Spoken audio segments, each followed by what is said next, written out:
Hello, everyone. Welcome back to the Film Buds podcast. This is episode number 46, and my name is Henry.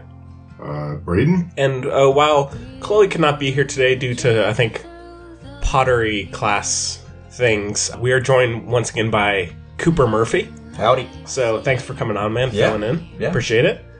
And so thanks for joining us. And so first off, we will say, very sorry for last week not having the show. Everyone's lives were kind of a mess, and schedules were really just off balance. And so we delayed it one day, then another day, and then we just decided to call it. So we'll try to have that happen as little as possible in the future, but very sorry about that. But we are going to be reviewing both of the films that we were going to do last week, which is Tully, the new Charlize Theron film, and then a retro review of Roman Polanski's Rosemary's Baby from 1968. And also just happy Mother's Day. We had Mother's Day recently, so I guess that's kind of a little tie-in there. Yeah, and so we're also going to be talking about a few new big trailers, including Spike Lee's BlacKkKlansman, as well as the new Freddie Mercury Queen biopic, Bohemian Rhapsody. So, and some other stuff. So thanks for joining us once again. How's everybody? Doing alright. Hanging in there. Yeah. Things have been hectic. But... Yeah, can imagine. Yeah. Getting off work early today. Coffee shop. Oh, yeah. So I'm pretty happy about that. Gonna have my afternoon off. Nice. So, yeah. I've actually been watching a decent amount of stuff too, so I'm excited to catch up with what we've been watching later today. Nice. Only thing with me, I'm just a little under the weather today, so sorry if I'm a little nasally, but other than that, been kind of a stressful work week, but, you know, nothing too crazy. Anything y'all want to mention? Nothing comes to mind. No? Nothing comes to mind. No. Yeah, I guess Chloe's usually the one that has fun stuff to talk about. Animated stories and such, yeah. But, she should be back next week for Deadpool 2, which I think she's very excited about. Is that already coming out? Yeah. Yeah, it took me by surprise as well. Oh. I was looking on the reviews came Rotten out Tomatoes the other day, and oddly enough, this Friday it comes out. Yeah. Which I completely, that sort of caught me off guard. I wasn't... Something that I didn't piece together until the other day is Josh Brolin plays both Cable and Thanos. Yeah. And they're both Marvel. But I guess, guess, does Deadpool exist in that Marvel comic universe with the Avengers? No. Yes and no. It's It's very strange. They mash things up a lot because apparently there was a whole... what Chloe was talking about when we talked about the third Avengers film, Infinity Wars. Yeah. Thanos, his whole reason for wiping out half the universe was to get the attention of this woman, Lady Death. Now, Thanos exists in the Avengers world. Yeah. And the X-Men, from what I've always understood, live in a separate sort of world. Sort of different universe, or I don't know, dimension, whatever you want to call it. But this woman, Lady Death, or Mistress Death, Lady Death, something Mistress like Death. That. Do they reference her in Infinity Wars? I saw it, by the way. No, they don't. Not in the film. No. They completely do away with that, which I think is actually a good idea. I think it seems rather crass that he's murdering half the population of the universe to get the attention of a woman, but... things you'll do for love. Yeah, you don't understand love, Braden. God. What is love? Baby, don't hurt me. Not eat the Roxbury. But she exists, this Lady Death or whatever. She and Deadpool get together at one point. Okay. So I don't know. I mean, it's all fiction, obviously, so you can, you know, I want to do dimensional crossovers. Go ahead. Yeah. You know, it's their property. They can do with it what they want. But I mean, it does get very confusing. But no, they're not supposed to, Deadpool and Thanos are not supposed to exist in the same universe. Okay. That would be really funny if they incorporated and then Josh Brolin had to play two characters. Then the other thing about it, which is weird, is that Deadpool actually does end up becoming an Avenger at one point or something. Really? Yeah, I mean, they just play around with the dimensions and the storylines. They've been around for so long. It's like, and they have so much liberty with, because they can just invent any plot device to bring in. Pretty much. Yeah. Like, there's that whole Marvel Zombies line of comics and stuff, and Evil Dead was a part of that. Like they brought in Ash for Evil Dead, yeah. Oh my god. That should be a movie. Yeah, I'd watch those. I read those in middle school. They're pretty cool. Actually, nice. I totally forgot about those. Ash versus Avengers or something. Yeah, it was like him like killing like Wolverine as a zombie. It's really cool. I think it's called. Awesome. I can't remember what it's called, but it's like a riff off of Ash vs. Army of something. But it's like all the Marvel Zombies and stuff. And Ash vs. Army of Darkness. Well, there's the 2 Evil Dead films, and Army of Darkness was the third one. Yeah, you got me for Christmas. Yeah, I did. Yeah, that's right. Yeah, good movie. But yeah, I did see Avengers, and I liked it. I liked it quite a bit. I didn't like it as much as some of the more recent Marvel films that I've been a fan of, like the Guardians of the Galaxy and Black Panther. Yeah. Just because it did kind of feel overstuffed and it's really long. It's a bit over the top. It is long. There's a lot of perhaps a bit too much CG. Yeah. And also, like, they're just obviously going to reverse everything that happened at the end of that movie. Yeah. Maybe Loki will stay. I don't know. Whatever. Yeah, we'll have to talk about it. You guys talked about it 2 weeks ago. But. I was getting into an argument on my Letterboxd comments with someone. About Avengers. Someone commented on that on my Infinity War review, and we're having like a letterboxed comment thread. It's like the lamest thing of all time. Were they saying that they were going to keep? No, I mean, and not that they were wrong, but it was just kind of like the true Marvel fan, cinematic universe fan versus you know. It's like I have nothing better to do with my time than to argue on Letterboxd. Oh, I thought it's kind of smart what they did. They've killed off all the like auxiliary Avengers, and now they just have the core group. Yeah. So I think the next film is going to be kind of leaner. It's just going to focus on the original Avengers. Well, that's the point. I think that's kind of the point. Is they said, people are going to die in this movie. People are going to die, and like everybody dies in the movie. Yeah. Except the original Avengers. And then so I think the next film there's actually going to be something which is going to be more impactful. Yeah. So we've killed off a ton of people, but it's all auxiliary characters. It's just the thing is with that and separating the two films, it's like we have to wait for the payoffs of the people who died in this one in the next movie. Right. You know, just. But for me, like, usually that would really annoy me. Like God, like the purpose of this movie is just to set up for another movie. But there's enough like little goofy fun things in there. Like, I like how like Thor's new weapon is like Groot's arm too. Like I thought, like if they made another Thor, like and he was still using Groot's arm, I think that would be kind of cool. But like there's just little stuff that like made it worth it. Definitely. And I did think the end sequence when they're all like kind of dying is actually pretty good. Yeah, I thought it was pretty well. There's definitely some good moments. Yeah. There's something else I wanted to say about it. Doesn't matter though.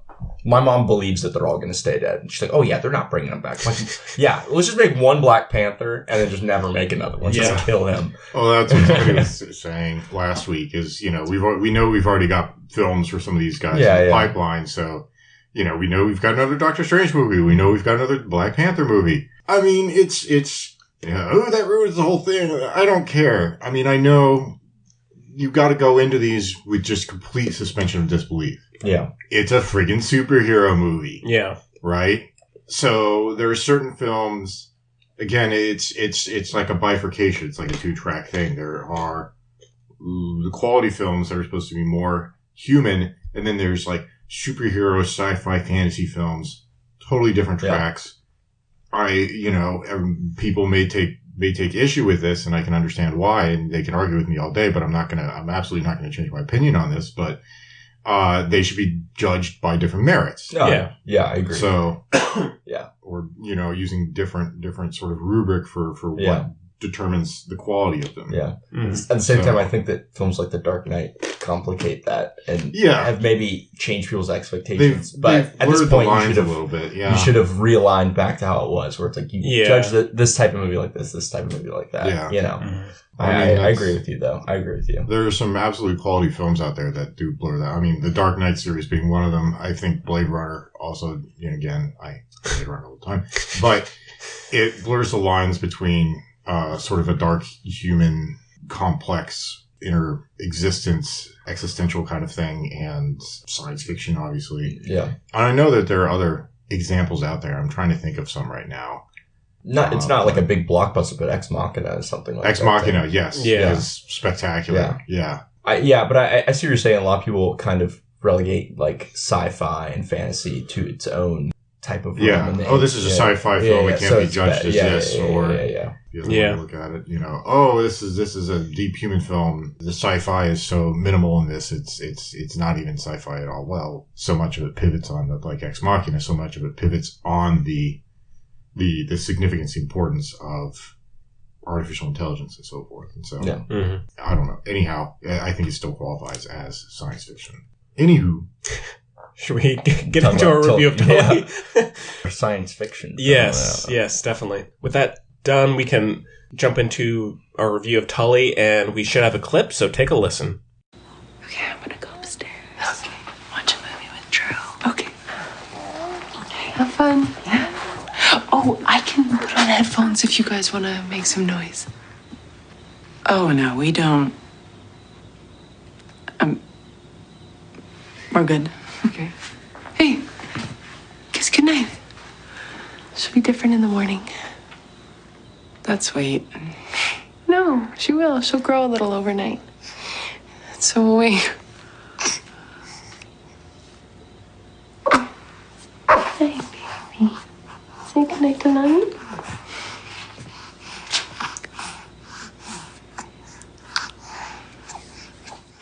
All right, so Up in the Air, or not Up in the Air, we were just talking about Up in the Air. Tully is directed by Jason Reitman and written by Diablo Cody, and it stars Charlize Theron, Mackenzie Davis, Mark Duplass, Ron Livingston, Kitty Crystal.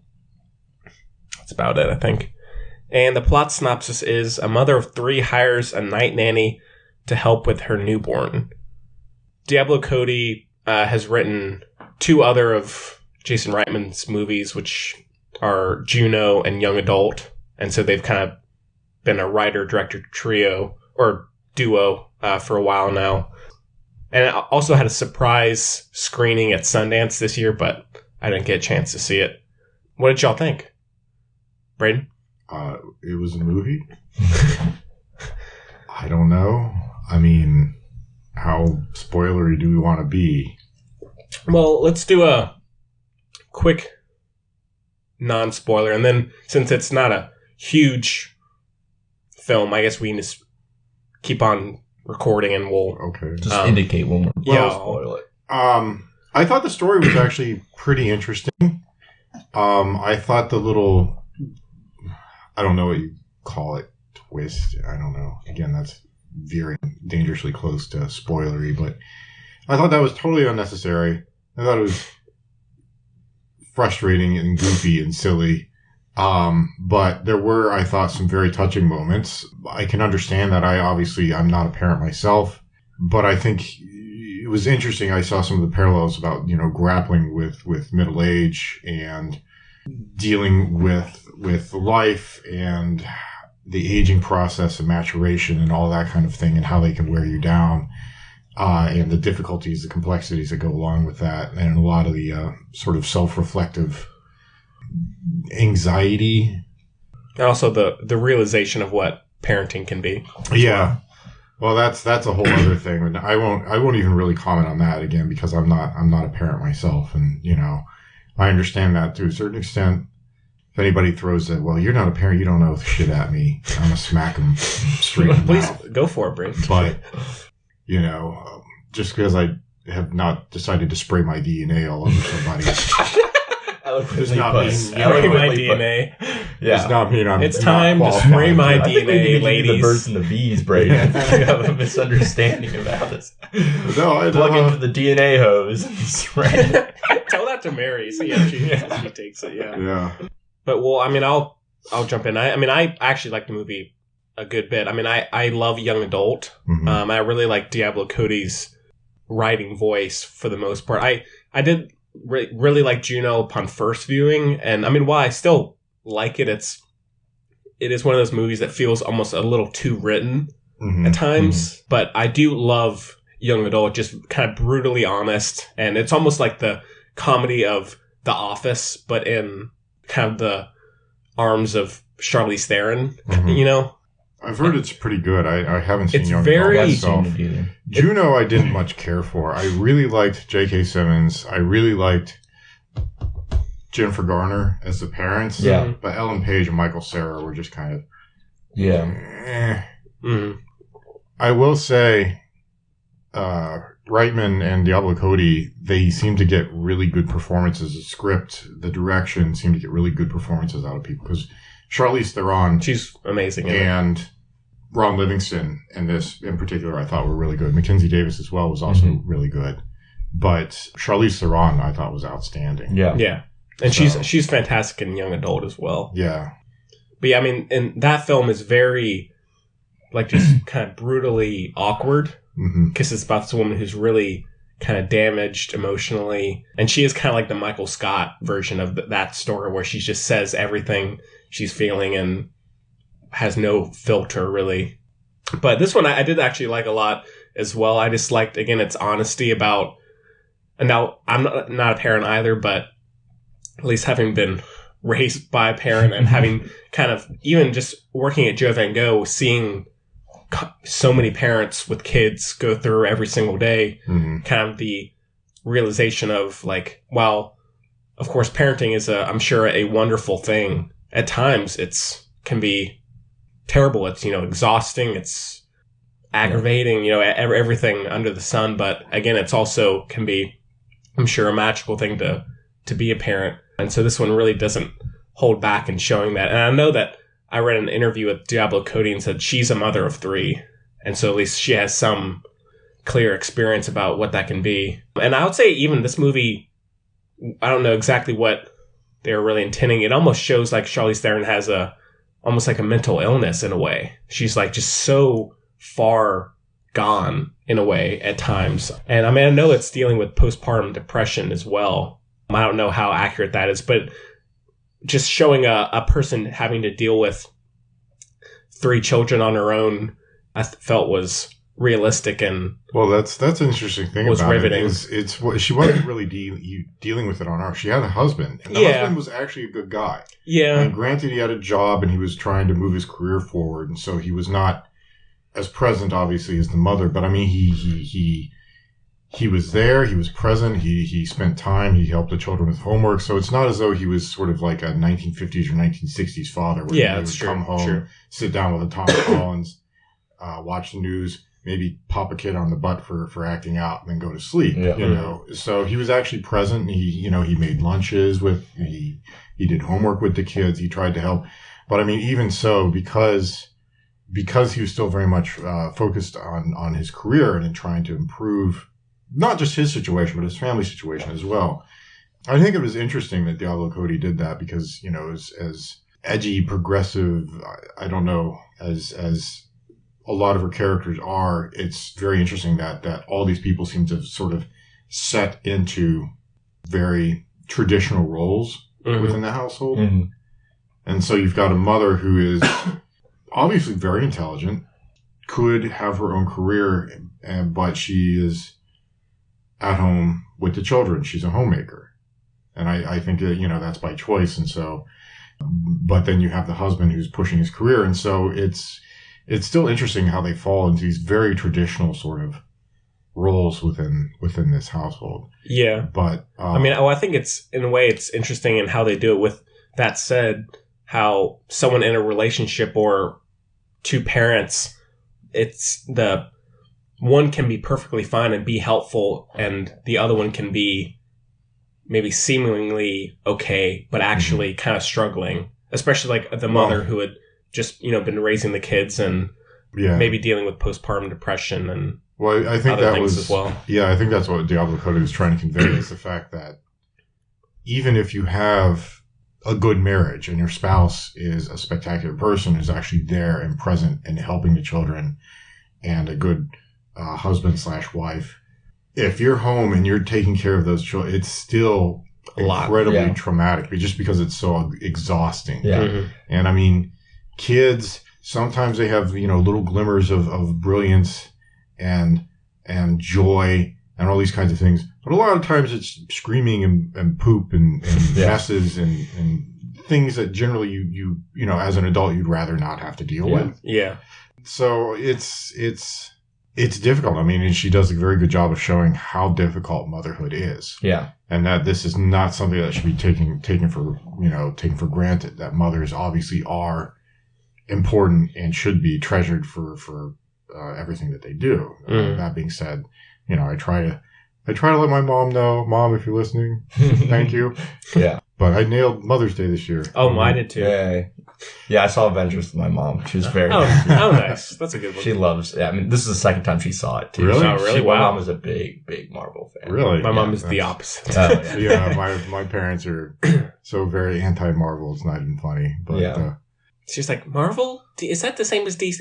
What's this other one? Well, my mom is one of those people that has a movie pass and literally goes to a movie probably every day. she should use it while she can because they're about to go bankrupt. Yeah, believe it.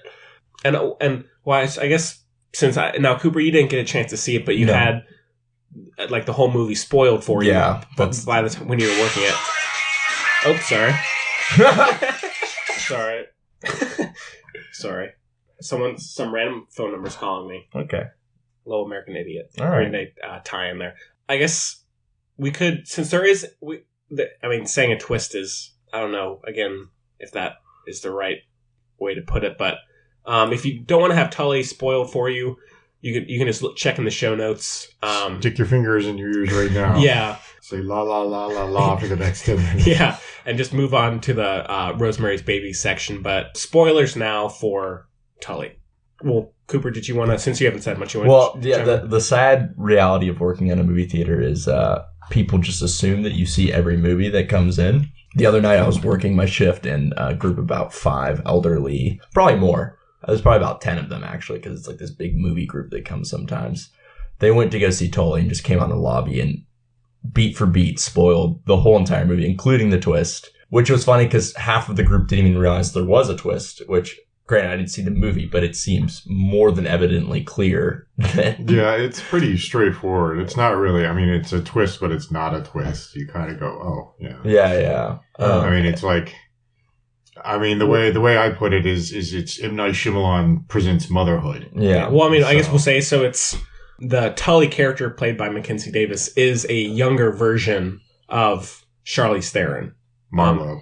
Her character. Yeah, Marlowe, who comes to help her deal with essentially life. It's like split personality disorder, but not exactly. It's sort of this strange dissociative thing where she just, because she's so exhausted and she wants to push through the difficult period, and I don't know if it's necessarily postpartum depression or some other sort of strange dissociative thing, mania or something, but she pushes herself to do all these things, and she splits her personality in such a way that it's like...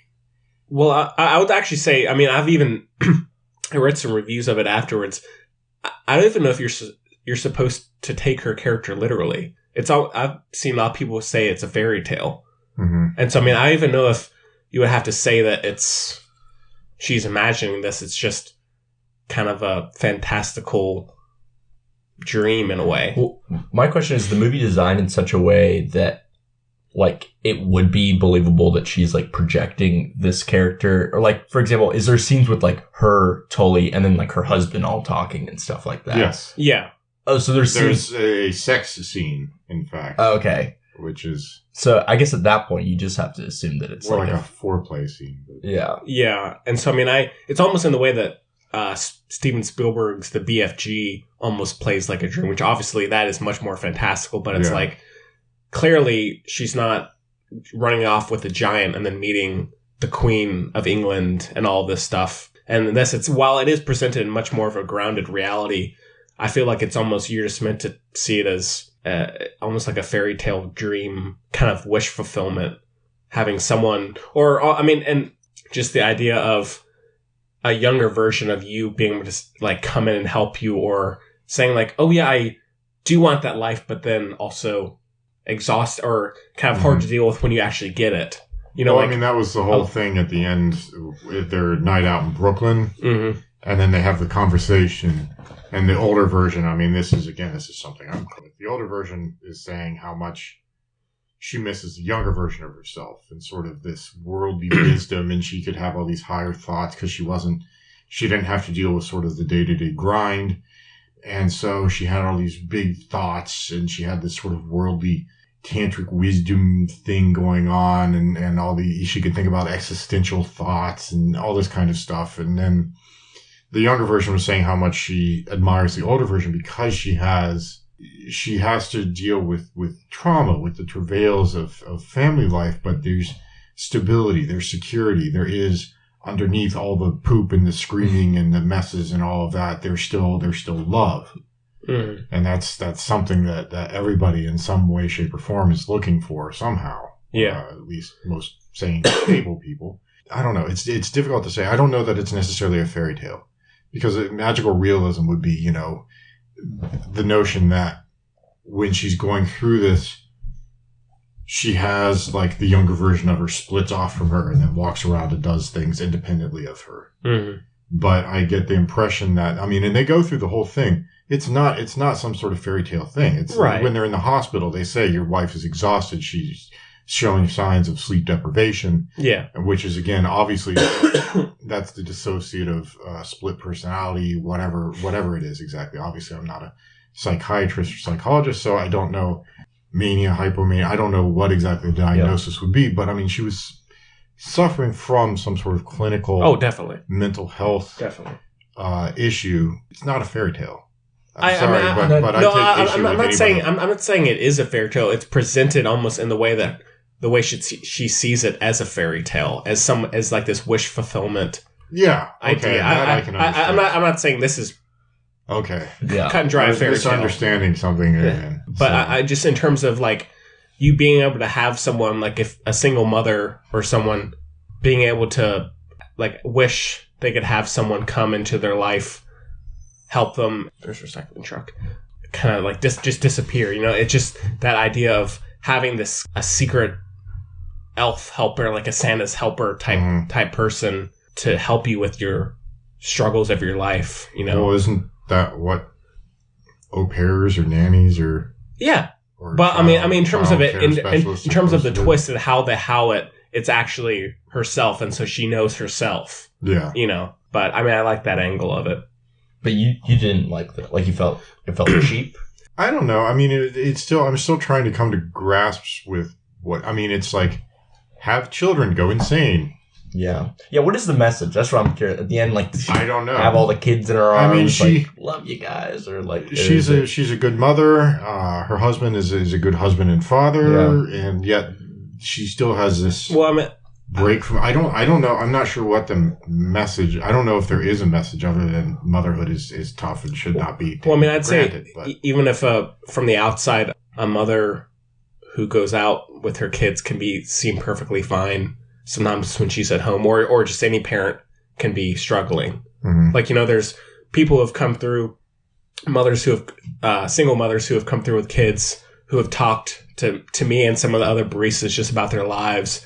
They have like 3 kids, all who they're dealing with by themselves. And while they can seem happy, you can tell at times they're kind of suffocating, just because they have to deal with all this screaming while dealing with their lives as well. And so I think it's just presenting at least a somewhat realistic portrayal of what parenting or any complex situation can be.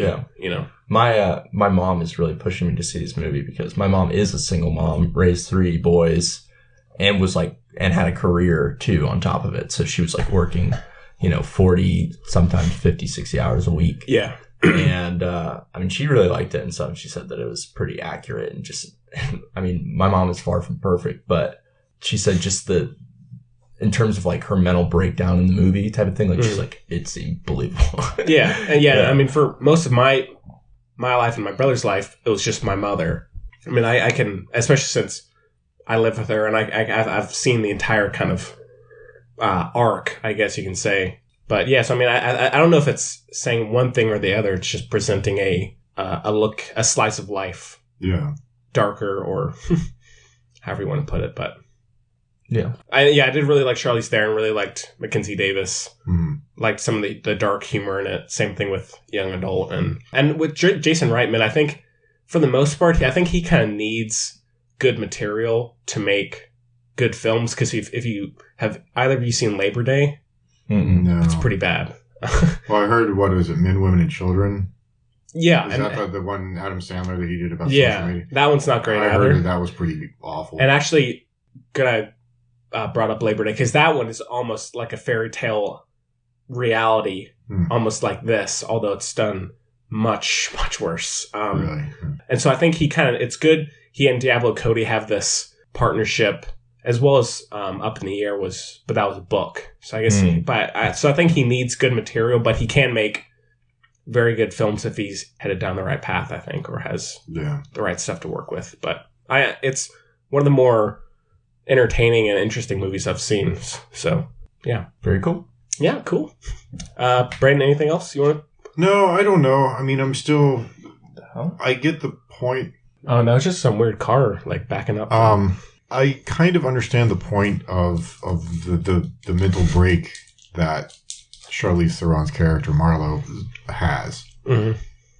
And sort of a response, a psychological response to the trauma of her context, as a mother of three, struggling to deal with this in this postpartum period. I don't know. I mean, it still feels very strange, though. Mm-hmm. I don't know if this is. I mean, it's sort of this psychological break. Is it belittling of the mental fortitude of these mothers who deal with these things and don't have these sort of dissociative episodes, or is Diablo Cody simply trying to express a lot of the anxiety, the doubt, the self-doubt that goes along with motherhood, because while you have these children, you're also struggling with your own personal fears, anxieties, whatever it is about growing up, and all of a sudden you're not the child anymore. All of a sudden you have to be an adult.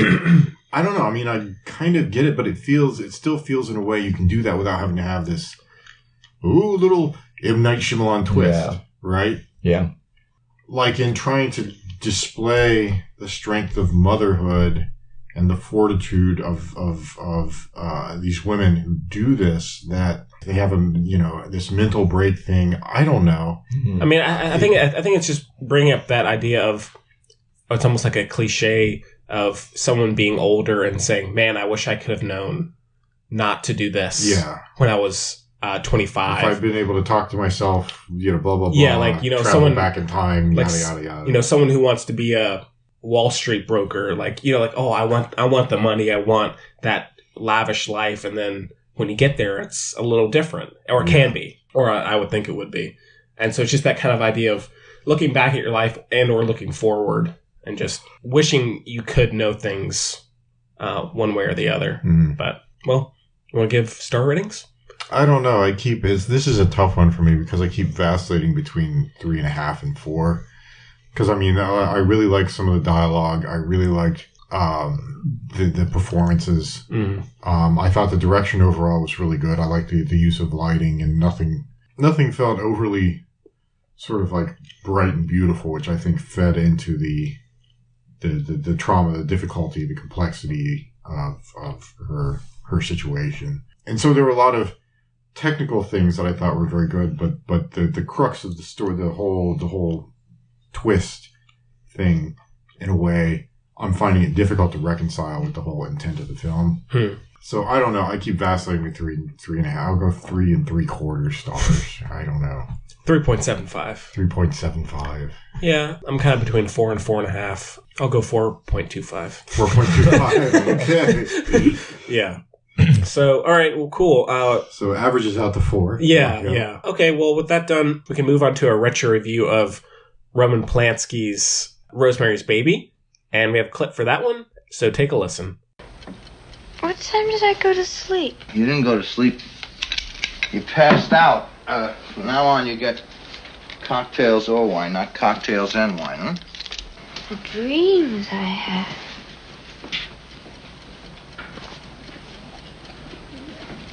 Don't yell. I already filed them down.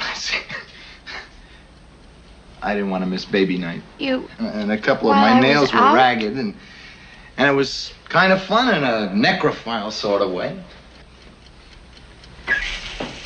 I dreamed someone was raping me.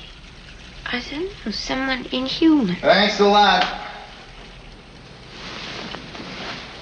What's the matter? Nothing. I didn't want to miss the night. We could have done it this morning or tonight. Last night wasn't the only split second. Oh, I was a little bit loaded myself, you know. Rosemary's Baby is directed by Roman Polanski, was released in 1968, and stars Mia Farrow, John Cassavetes, Ruth Gordon, Sidney Blackmer, Maurice Evans. Anyone else y'all think of? No. And the synopsis is: a young couple moves into an apartment only to be surrounded by peculiar neighbors and occurrences. When the wife becomes mysteriously pregnant, paranoia over the safety of her unborn child begins to control her life. So this one... That's weird. Okay. Good? Yeah, sorry, Brain's having some headphone. It cut out again, and then you moved the back on your laptop, and it went boop and popped right back in. I don't know. That was very strange. Technology at its finest, you know. Yeah. So this one's, I guess, considered to be a bit of a classic. Yeah. You know? Yeah.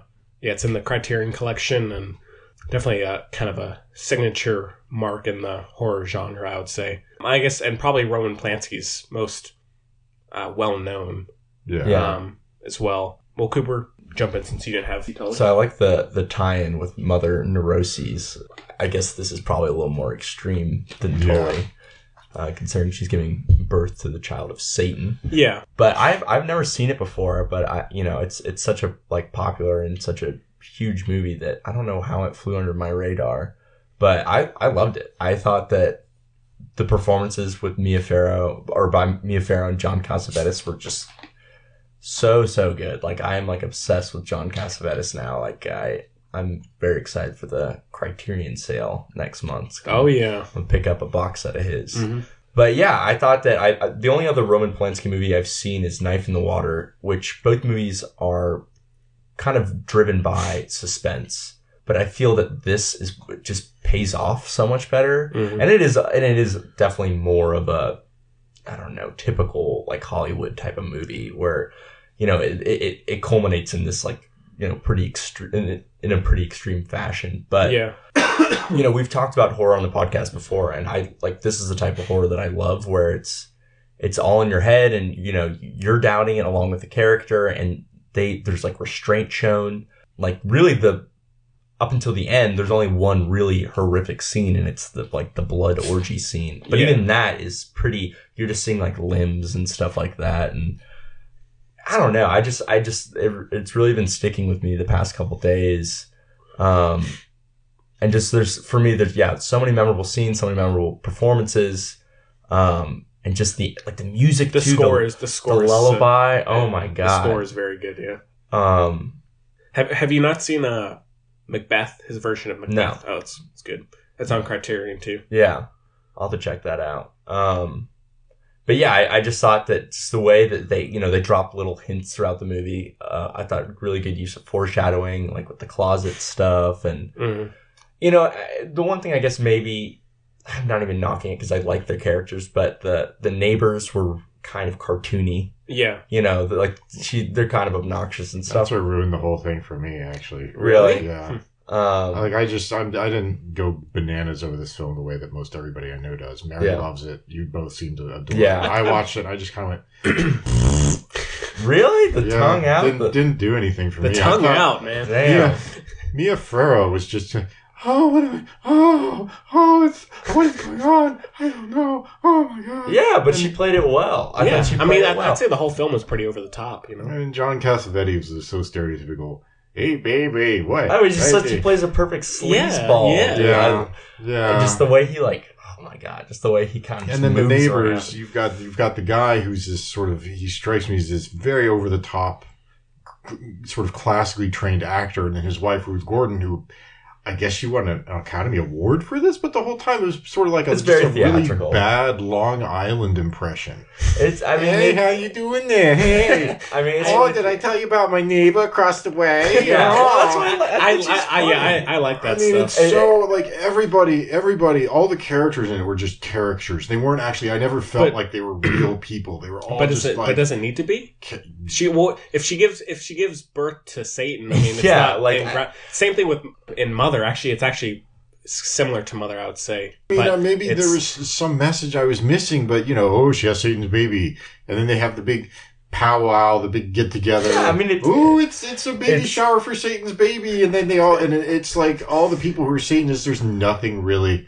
I guess they were all supposed to be like ancient witches or something like that. But it was like a woman who looks like a dumpy middle-aged housewife from like that's what's funny about it. like Ohio or Pennsylvania or something. It has this right? like 60s like glitzy tackiness. Yeah, to it that, I love that shit. And then they're rocking the cradle, and then they've got the weird Japanese guy with the camera. What the hell is that? It's great. I thought that I seriously must have been missing some sort of subtext there, because I mean I just didn't get it. It's like and then the Greek guy shows up. He's like, "Hey, I'm a sexy Greek guy. Where's Satan's baby?" And there's Satan's baby. Oh, this is wonderful. I'm a sexy Greek guy. I mean, it's. I was missing something. I was missing some sort of subtext. Go watch Repulsion. That's what Roman Polanski can do. Repulsion I think that maybe is spectacular. Brandon, you hate cinema. I do. Repulsion is spectacular. That is suspenseful. That you never really know what actually is going on. Rosemary's Baby, you watch and you kind of go.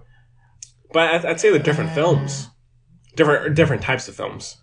How so? This is over the top. This is very theatrical. This is like it feels like an episode of the Twilight Zone. It's just done really well. It's just kind of a strange. Okay, I can see that. Strange mood piece almost. Whereas Repulsion is more of a psychological, more complex film, I would say. Whereas this is more just I guess a tonal, or mood exercise similar to, I guess we were talking about. Well, I guess that's what it. I mean, because Repulsion, you actually feel you yourself go through the anxiety, your psyche frays along with the main character played by, I believe, Bridget Bardot.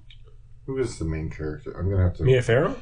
No, it's not Mia Farrow. It's a French actress. Catherine. Catherine Deneuve. Thank you. Yes, Catherine Deneuve. Yeah, she's spectacular in that. Oh yeah, she's good. She's absolutely spectacular in that. I mean, just her portrayal, and it feels much more complex and nuanced. And I guess this one's supposed to be.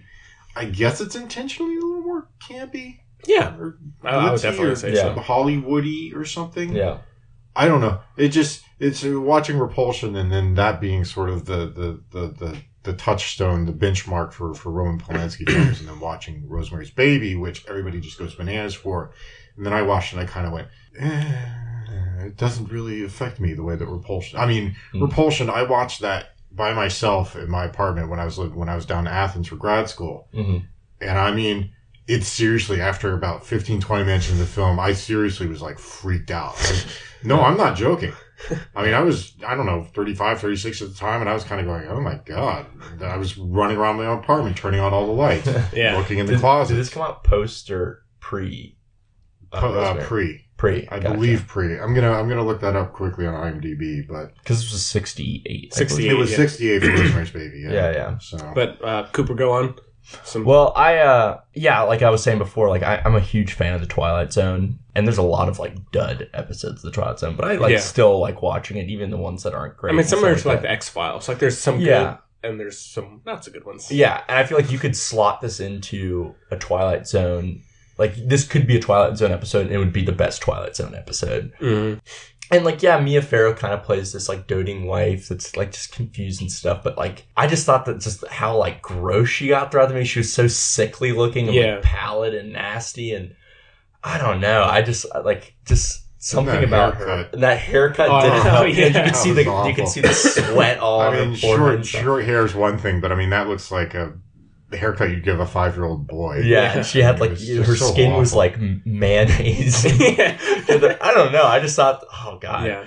And like, and also in terms of the setting, it kind of reminds me of The Shining a little bit. That hotel and then this apartment complex and all the different characters. What I like that it was just set in bustling New York City. Yeah, and, you know, and it's kind of like I really like horror movies that are like set outside the classical horror settings. You know, like it's not in a cabin, it's not in a spooky hospital or something. It's like in this like nice upper class, like upper Manhattan apartment. And just like the scenes when she's like kind of just walking through the streets and she's manic and stuff. And it's just New York City like you've seen it a million times in other movies, but it just has this like different context. Yeah. Yeah, and I'm a huge fan of just, the tackiness of the 60s that is just like oozing throughout that movie.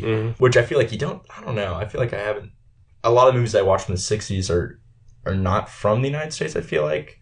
So a lot of times when I see that like, when a movie has that 60s vibe, it's like, it's not like based in the heart of the United States. So that's kind of cool to see all that. Yeah, I just think it holds up really well. Like my girlfriend, who's not really a big film buff type of person, I mean, she was glued to it too. Like she was like, she really loved it. Wow, that's cool. And she's kind of like Chloe too, where she has a hard time separating the artist from the art. I mean, she knows. I mean, everyone knows how horrible Roman Polanski is, but it didn't prevent her from liking the movie. So I don't know. I think it holds up so well. Yeah.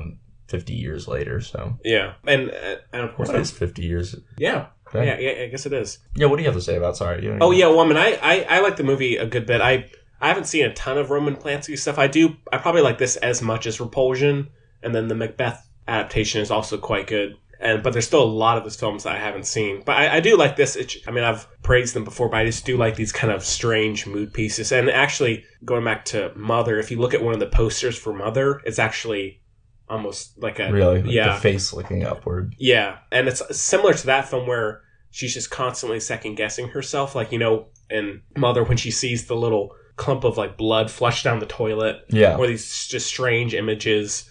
And it constantly makes her psychologically... second guess herself. It's just things like that are just interesting. It may not mean anything all the time, but it's just unsettling and interesting. And also, like the score is so good. Like I was trying to find some good intro and outro pieces, and I hadn't listened to the score in a while, and it's so good. Yeah, just the flutes and stuff. And like, there's a scene where her and her husband are walking down the street together, and he's like angry at her. And this is like when she's like full blown, like going kind of crazy. Yeah. And like beginning of the movie, there's a lot of like gentle flutes and stuff. And this scene, it's just like a flute going crazy, like yeah. Oh my god. Yeah. So I definitely like it a lot. Wouldn't be necessarily like my favorite kind of early horror classic film, but definitely am a big fan of it. I think it would be up there for me. Yeah. Yeah. I'm definitely going to buy the Criterion Blu-ray when I get a chance. Yeah. Because I just, a coworker lent it to me, so. Yeah. Yeah, I do like Mia Farrow a lot. I can't believe I can't think of it. What's the other big thing she was in? Braden, wasn't Mia Farrow in something, other thing really iconic? It's not coming to mind right now. Oh, I guess she was in that Great Gatsby adaptation, but that wasn't very good. No. No Great Gatsby adaptation has ever been really good, so. Yeah. Well, maybe not. Anyhow, but I do really like the relationship between her and her husband. And I really like, again, the over-the-top people, that just these weird, annoying people. Just the tannish robe. You gotta have some tannish robe. Yeah. And I, of course, like the third act is awesome. Yeah. Just how it all plays out. And that kind of classic scene where she's like, yeah. Then the camera is kind of going wild and the score and everything. I love that. Yeah. And of course, there are other films that have that similar style that don't always work, but for whatever reason, this works. Yeah. Maybe just because it was one of the first to really go for it like that. But well, I mean, she's been in a ton of Woody Allen films. Yeah, maybe that's what I'm thinking of. Just briefly, the chronology.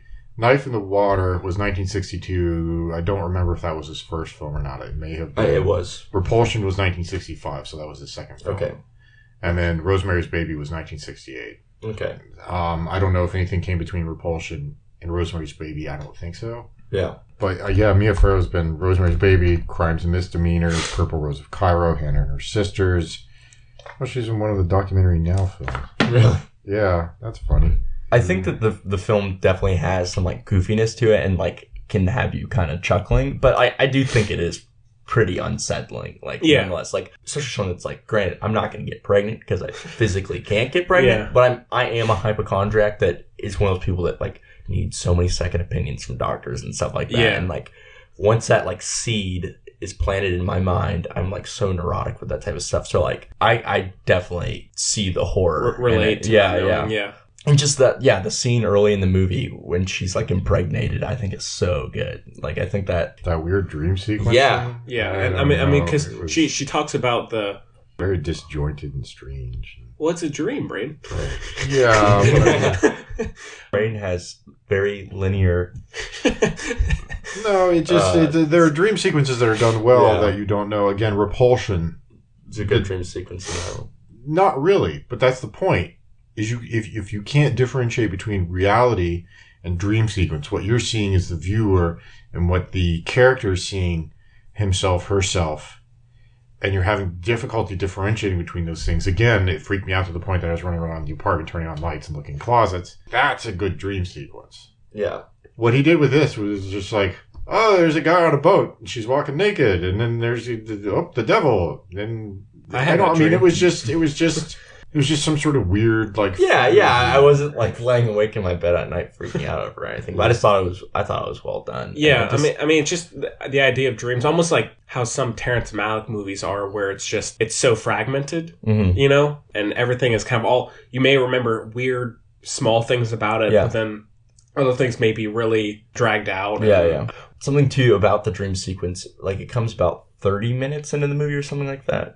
And up until that point, it could have just been any other domestic drama or like romantic comedy from the 60s or something. Like up until that point. Like if you just sat down and watched this movie, didn't even know the title of it, didn't know the premise of the movie.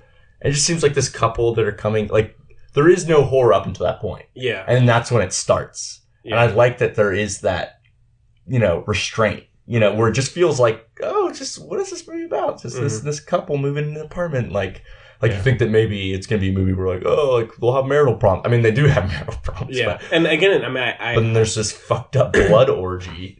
You know? and I always hate bringing it up, but again, with Mother, that's the same thing. You can start watching, it's like, this weird couple moves in for a few days, and it's seemingly fine, and then it just kind of all goes to hell. But yeah, and where she's talking about, she's in bed and she's talking to her husband and she's completely out of it. She's like, I had this dream where I was raped. Yeah, and he's like, I did it to you while you were sleeping. Yeah, it's wait, you were raped. Yeah, and even when she's just saying that, it's just like, God, that's like, what a horrible thing for a person to dream. Yeah. Man or woman. Yeah. It would be just unsettling, things like that, but it's a cool one. Yeah, for sure. Does Charlie like it? My he loves it. He does. Yeah. He loves it. I guess he owns it, so obviously. Yeah. He really loves it because that's right up his alley. Too. Yeah, definitely. He really loves like 60s, like he very American feeling, films. Yeah, he's just like a 60s, 70s cinema guy for sure. Anything else? No. I still say we should have done Aliens as the other film. That would be a motherhood on two levels. Yeah. Ooh, we should do Aliens or Alien, either or. Yeah. I'd be down for that. Well, Aliens is more of the motherhood thing. You have the Queen alien, and then on top of that, you have Ripley and her relationship with Newt. But that's just me. We could let's just do all of it. Let's just do all the Aliens. All through. I've never seen 3. So. 3, the director's cut is pretty good. Still a little flawed, but. Yeah, I actually like 3 because again, well, I won't go into that, but I like 3. I'll just say that 4 was an absolute travesty. 1 was amazing. 2 was fun, but in a different way. Yeah. I like Alien over Aliens. Yes, same. Yeah. Anywho, both are good though. Yeah, we should have done Aliens for the motherhood theme, but that's just me. We can do it. We can do it soon as well. So I mean, man, it was weird watching these two films because Tully is like a giant advertisement for birth control. Right? It really is. Sure. And this one, does it for motherhood is difficult and complex, so make sure you think about things before you do it. Make sure you want to be pregnant and have a child, Yeah. And then you watch Rosemary's Baby, and it's like, anti-abortion. You can have the devil's baby, and you'll still love it. Get raped by the devil, have the devil's baby. The end. It's great, you'll love the baby anyways. I love the end when she is rocking the cradle and she Yeah. starts to smile. Like, And that's she just so walks great. up and she just. I love Like, that. That's so good. It's like you should love your baby no matter what. Yeah, you and know? then John Cassavetes is like, we can have another. We can try again. Yeah. We can have a pool. This one was a dud. We'll try again. I like to think they should make a sequel where Rosemary's Baby's like 3 and they're having another kid at this point. There actually is a sequel. Apparently, it's just on YouTube. Mhm. But that's what Will said, at least. No, there is a sequel to it. I don't know. I He's in mean, I don't know kindergarten, if he's it got was hooves. an actual sequel or if it's like one of those horrible fan made I don't know. films. Yeah. I'm sure Roman Polanski had fucking nothing to do. Yeah. I think they're actually. I'm gonna look at that now. And find Yeah, out but he's if it like in actually was. kindergarten and he's like spitting. I know fire Roman and Polanski brimstone. didn't do it. Yeah, No, no. definitely. I'm curious what the book is like that this is based on. So, star ratings? I think I go 4.5. Yeah, same. 4.5. Great. 3? Ooh. Brutal. Brutal. You know, teach their own. Yeah. Oh, yeah. We're not going to judge anyone on this Yeah. podcast. I'm sure for Chloe it would be like -5 billion. So Yeah. Yeah. 3 is So- good for comparing. So, Negative 28 cloven hooves. yeah, seriously. Gotta add it to my letterbox. Oh, yeah, man. I'll do it later. Okay, well, I guess with the reviews done, we can move on to a little bit of news. So, a few cool trailers came out in just the last few days. So, I guess the first one we can talk about is Spike Lee's, I don't know what you would call it, a racial buddy cop. Yeah. Something that just premiered at the Cannes Film Festival called BlacKkKlansman. And so this one is about a black, I guess he's a detective, like rookie detective who comes in and, I mean, it's hard to even describe. Like, Yeah. What would you say? He is a rookie detective who's brought onto this case, take down the KKK from the inside. Yeah. And he makes contact with David Duke, the actual, well, he's dead now, right? I think. That or he's decrepit. But at one point, or still is, the Grand Wizard of the KKK, played by Topher Grace, which is really funny. It's ridiculous. And he sends in his partner, who's played by Adam Driver. Who yeah. looks awesome in this movie. Yeah. I love Adam Driver and everything. Yeah. He's like my favorite new actor. Yeah. I guess he's not even new anymore, but to infiltrate the KKK, and he's Jewish. It's them trying to take down the KKK from the inside. It looks pretty comedic, but at the same time, you could tell that it probably is. I mean, it is very serious subject matter. I mean, I guess it makes the point of the black detective is like talking to the KKK guys, like, if I hate blacks, oh yeah, I hate Jews, all these different races and cultures and ethnic groups, and to like gain his trust. but while he is black at the same time, Yeah. and then Adam Driver plays the quote unquote real version of the black detective and infiltrates the. Yeah. So it got glowing reviews at Cannes, and so it looks like it's going to be a very interesting and very timely.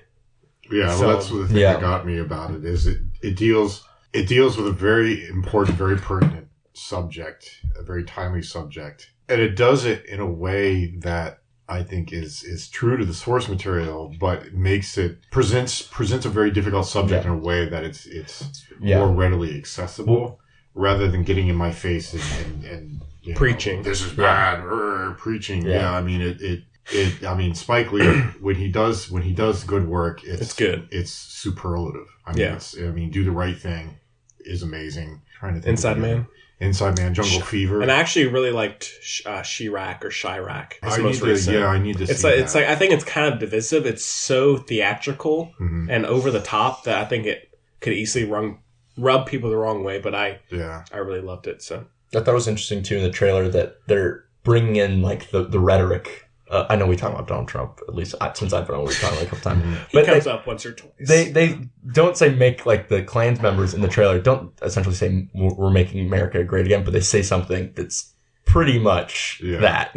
Like they bring in like the patriotism and like the rhetoric of Trump and attach it to the Klansmen, and it's like obviously very intentional. So apparently it got a 10-minute standing ovation when it premiered. Really? Wow. And then also Spike Lee himself, when he was at the press panel, attacked Trump. Clearly, definitely poking at him. But that one comes out in August, was it? Yeah, it was I think beginning of August. So so that one will be definitely an interesting one to watch. I'll be gone by then. Cool. I'll be watching in a different time zone. So definitely keep an eye out for that one.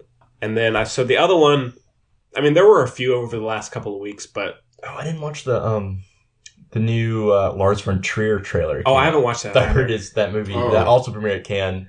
People walked out, but also gave it an ovation.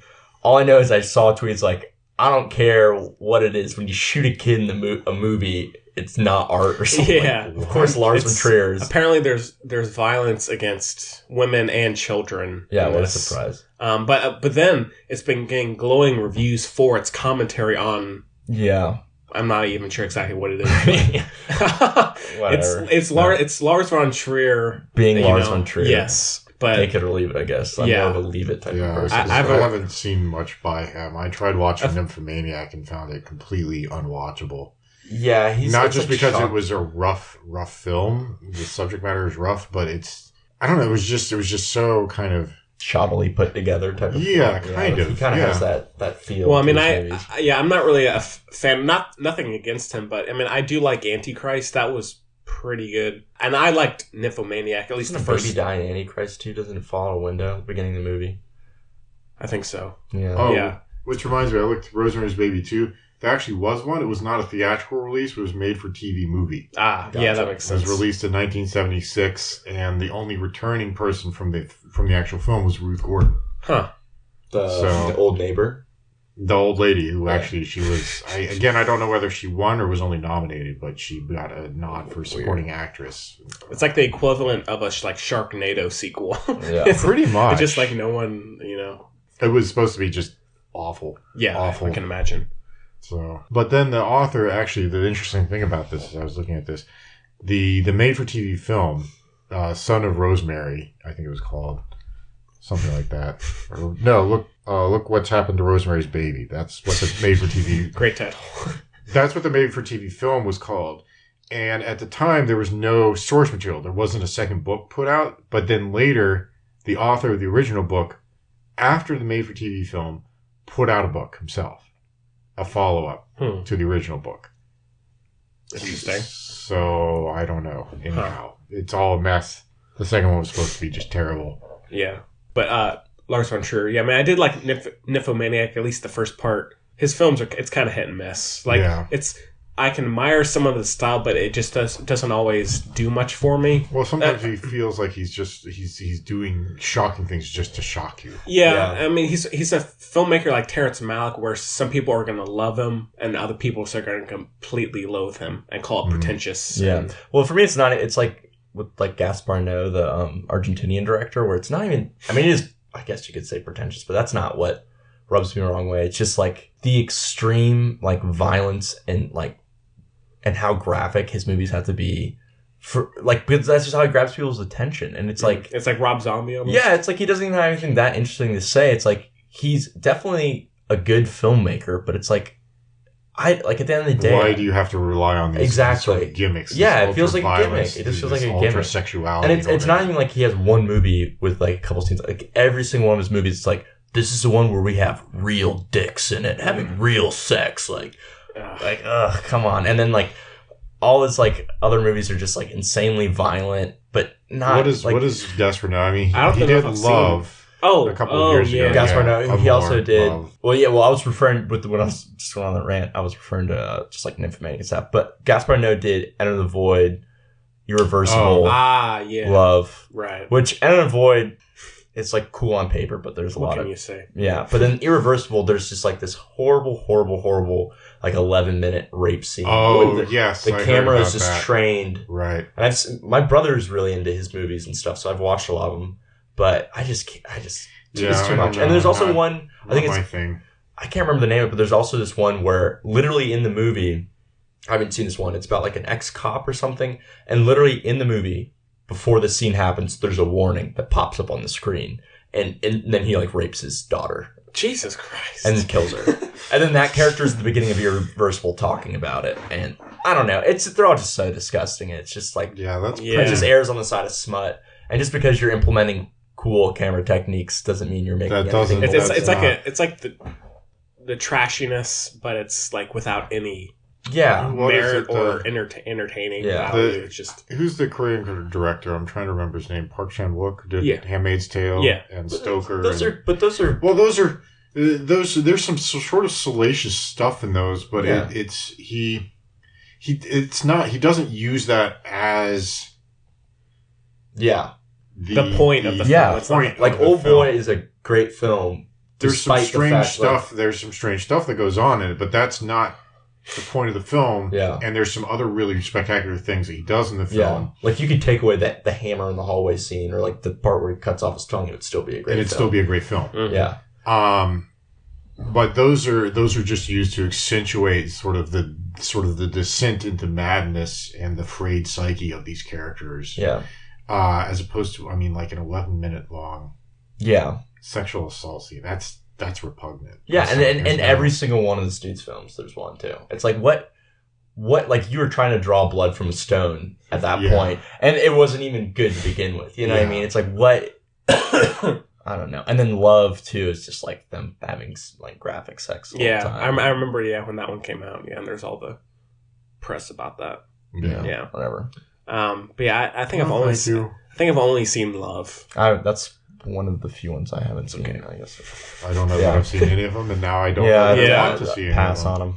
on them. No Criterion releases of those. I don't think. I saw a video of him in the Criterion closet, and he immediately went to 120 Days of Sodom and said, this is a great movie. This is like, yeah, of course. That the movie where people are literally eating shit is your favorite movie. Great filmmaker. That guy.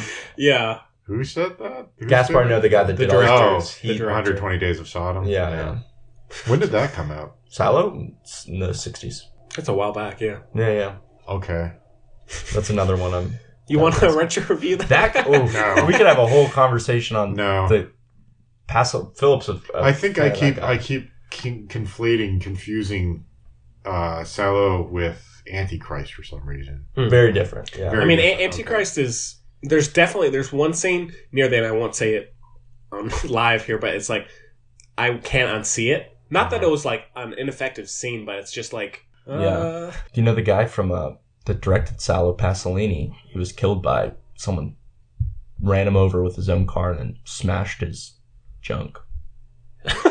That's true. That's real. No, he was like an enemy of the state. Like he was really. Yeah, he was like Paolo Pasolini. Yeah. Really? Yeah, I was on his Wikipedia page the other night. Philip's a fan of him because he's also he's a critical thinker and stuff like that, and has all his stuff published. And I don't think film was his his primary focus, but people love Salo.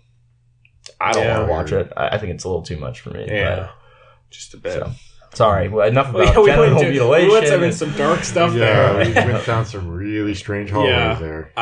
If Chloe was here, we would have been able to cut it off real quick. Yeah. Us boys being boys. Yeah, sorry about that. So the other trailer we can talk about is Bohemian Rhapsody, which is the upcoming Freddie Mercury / Queen biopic with Rami Malek, and it was going to be directed by Bryan Singer, but then he had to depart, or he was fired. Not really sure. Probably a little both. Yeah, something like that. If he hadn't left, they probably would have dumped him. Yeah. It's just a question of which came first. But what did y'all think? Do y'all like Queen at all? Yeah, I mean, I guess as much as anyone else. I grew up listening to Queen, but I never.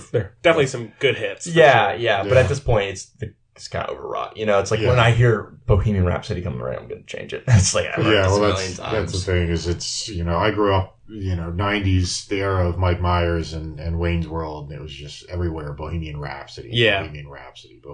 Yeah. I got to say. Yeah. Their other stuff is fun, but I mean, it's like bubblegum pop music. Yeah, it's like the same way I listen to like ABBA, it's like, okay. Yeah.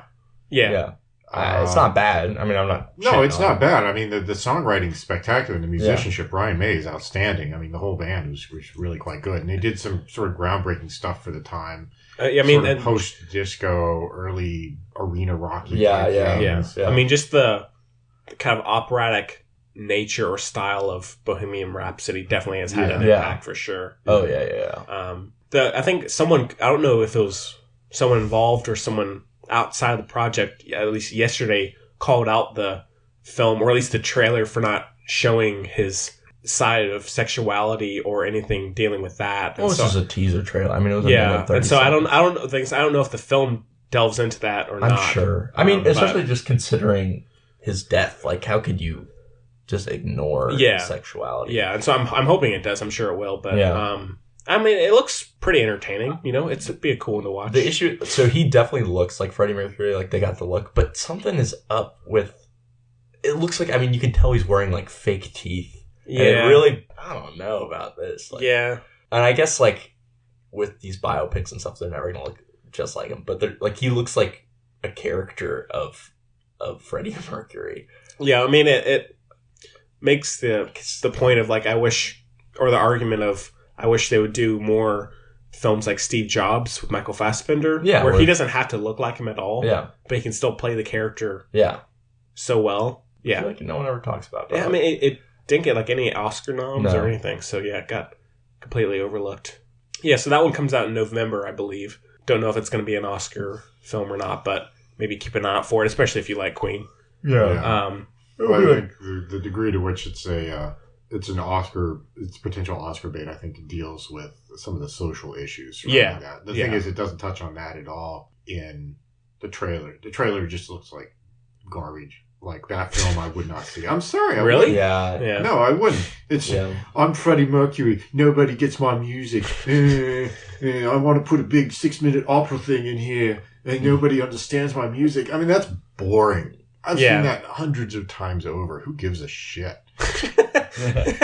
They do like a Love and Mercy type of thing. Yeah, I mean, but yeah, Love and Mercy was outstanding because it was, it wasn't necessarily, it was in part the creative process of the musician, but that wasn't the focal point. The focal point was his struggle with his mental illness. And if you've got Freddie Mercury dealing with the prejudice against his sexuality and how that was pertinent to it, and you did something more along the lines of Milk, that would be fascinating. Yeah, definitely. So, I mean, Milk, obviously, it was the political aspect of it, but the degree, the extent to which the not the villainization, but the something like that of it. I don't know what the prejudice against his sexuality and how that played into his political activity. And obviously that's important. But I mean, again, it's how these things meet, how they converge. Mm-hmm. It's not just the one, it's not just the other. It's the combination of the two and how that affected the person. Yeah, I'm hoping it doesn't turn out like Jersey Boys, the Clint Eastwood movie. if it's that, then I'm out. I completely forgot he did that. Yeah. That's another one to throw in the Eastwood rubbish bin. Yeah. Maybe keep an eye out for those. Any other news y'all want to mention before move on? I already brought it up, but yeah, the Terrence Malick stuff, because I saw that. And I was like, The Tree of Life? No, sorry, not Terrence Malick. Oh, that is an interesting thing to bring up. I meant, I still like Thin Red Line. And Lars Oh, it's good. Oh, yeah, Red it's Line good. is spectacular. I haven't seen it, but I really want to. Yeah, I have it on Blu-ray if you want. Really? Yeah. It's on, like all of his films now, along with Tree of Life. I need to see Badlands. Oh, it's good. I need to give him a chance. That's his like least but Terrence Malick-y movie. Yeah. Well, I mean, the last one he did, the Song was supposed to be just terrible. I didn't. I mean, I thought it was all right. Really? I mean, I'm a big Terrence Malick fan, so maybe I. Yeah. I mean, it's definitely not amazing, but it's okay. I need to give him a chance because I've only saw Tree of Life and I need to see. And the situation in which I saw it in definitely was not conducive to enjoying that movie. And The New World is very good as well with Colin Farrell. Okay. About discovering America and everything. That's very Does it interesting. take place in North Carolina? Yep. Damn. Hillsborough. Yeah, right here, North in my backyard. Yeah. But I meant to say Lars von Trier, but Tree of Life is getting a even longer cut. Oh yeah, I can't wait. Yeah, is it 50 more minutes? He said, I think it's like 30. Maybe. It needs more time. Apparently, I hope so. But the what's this shoot? I completely lost my train of thought. I wish it would include that Voyage of Time documentary he did that premiered at the Toronto Film Festival last year. It's about kind of nature and life and everything. But it hasn't gotten like any theatrical release, so I hope it does. Yeah. Is it just nature shots with someone narrating it, or I mean, it's not like it's a very surreal type thing, but I'm curious to see it. Anyhow, I guess we can move on to some listener mail. So the filmbudspodcast@gmail.com is the address that you can reach us. Also on Twitter @filmbuds and on Facebook as well. So please follow us one way or the other if you would like, and we'd love hearing from anyone. Let's see what we got here. So the first one we got is from Aaron in San Antonio. Says, "Hi, buds of film.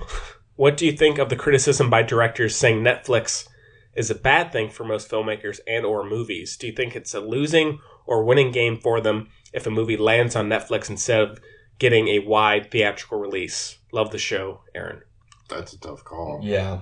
I mean, because really tough call. I know Spielberg has made a point and said that's it's not a good thing if they get their movie put on Netflix instead of theatrical release. I've yet to see a feature-length film that was originally put on Netflix that is of the caliber of like a.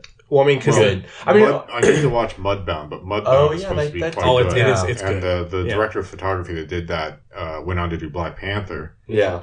Yeah, they've obviously got a lot of nominations. She's supposed to be. She's a remarkably good cinematographer, and Mudbound's supposed to be. Yeah. Well, I mean, the true test I think is going to be The Irishman this year, Martin Scorsese's film. Is it going straight to Netflix? It's going to be put on Netflix. Because I mean, really? most of the films that I've seen on Netflix, I'm sorry, but they've been horrible. Yeah, Bright was garbage. Mute was garbage. Yeah. Trying to think of some of the other feature length films. The other one about the Devil's Son, the one Adam Scott. Oh. Little devil, little evil, people. Little Nicky. something like Little Evil or something. Wait, what is that movie with Adam Sandler from Little Nicky? Remember that one? Oh, Little Nicky, yeah. That movie's so bad. Well, that's another one. Netflix, all these friggin' Adam Sandler things. They're all garbage. Yeah, I mean, I think the Meyerowitz stories were. That wasn't even part of his contract. They were okay. That was that was Baumbach, and I guess he likes working with Noah Baumbach. But I mean, Meyerowitz stories were okay. That's one I did like a lot. They weren't terrible, but it wasn't outstanding. Yeah. I don't know that working on Netflix is necessarily a kiss of death. It's just that for some reason, the standards that they seem to have, I don't know whether it's a budgetary thing, a timing thing. It just seems like they need more producers who know what they're doing. Yeah. There's here, you can have whatever creative control you want, do whatever you want. One thing, I do like the idea of Netflix being this platform for films that maybe wouldn't get the attention of the big definitely studios. So if it can be this platform for you to put out a quality film and you have tons of creative control over it, I'm all for it. Have we seen that necessarily yet? No. Other than like Mudbound, which apparently people say is good. But Beasts of No Nation is a good one. Beasts of No Nation, yes, that's supposed to be spectacular as well. But I'm definitely for it, just because it's as much as we can break away from, and there's plenty of quality films in the great big production houses in Hollywood and stuff like that. But at the same time, the opening of more avenues for people to release films, I'm for. Yeah. I don't think, as long as I'm still getting physical releases for the movies that I like, as long as I can still get my nice collector's editions and stuff like that, I'm happy. I mean, but yeah, the interesting will be because The Irishman, they just had a recent press with Scorsese, and he said there are 300 scenes in it, so it's gonna be and so this is gonna be a huge crime film that's apparently the budget was 140 million or something. It seemed like every week the budget keeps on going up, and so that's going to be an interesting one. How is Netflix putting out the films with budgets like this? I don't know. I don't know.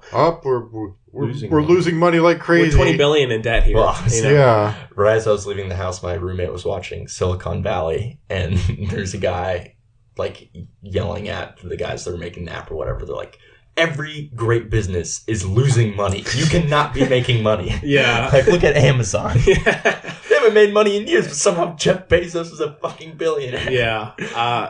But yeah, so that one, especially with his name attached, it's is that going to get the normal audience that it would get for a theatrical release? Because, if you look at Silence, that's something that would be much better for Netflix than... Yeah. I can't see Silence doing well in theaters. It didn't, it went completely overlooked. One thing, though, that does worry me about it, if this does become a thing and more films are put out on Netflix and that just becomes the norm, I'll be sad because I personally like going to the theaters. I like the experience of going to the movies. But I know tons of people that will be like, no, I don't want to go to the movie. I don't want to spend the $10 or whatever. Whereas, me personally, if I want to see a movie, $10 for a movie is a fair price. I won't question it. Yeah. There are certain but films. But I know plenty of people that would see a movie and be like, yeah, I want to see it, but I just didn't want to spend the money. You know? Yeah. See, there's certain films that I think absolutely need to be seen in a theater. Like the Avengers films absolutely need to be seen in a theater, but then there's certain other films that aren't even, extravaganzas, that sort of thing, that should be seen in a theater. Yeah. You Were Never Really Here. Yeah. Honestly, I thought seen in a theater. The that's what I was visuals, I was just about to say. The Master. The sound. Tinker Tailor Soldier Spy. Might be cool, Just the way that everything is shot and framed would have been remarkable. I've only seen it on my TV at home. Yeah. But it would be remarkable to see in a theater. To get Annihilation. The cinematography. Annihilation has to be seen in a theater. Dunkirk. So there are certain things that have to be seen in a theater. That being said, there are certain films that don't necessarily need to be seen in a theater, but it enhances the... Tully, I didn't need to see in a theater. No. That doesn't mean it's any less of a film. Yeah. It's a film. It's a good film. But when a key tenet of the film is its production quality, you want to see it. So I think certain things need to be absolutely done a theatrical release. Yeah. What Netflix has done, which I think is spectacular, is it's locked down a lot of really excellent documentaries. Which documentaries you don't need to see in theaters. Yeah. I like watching, me personally, I love documentaries and I like watching them in theaters. I will say that. So I'm not saying that documentaries should just port wholesale over to Netflix. I don't think that's the case. But you don't need to watch Chef's Table on the big screen. Even though I would. I would. I absolutely would. Marathon. So, I mean, there are documentaries don't necessarily, because it's not meant to be a sort of visual extravaganza. And cinematography is, production, set design, cinematography, visuals, all those kinds of things are not the bread and butter. It's the story and how the story is told. Yeah.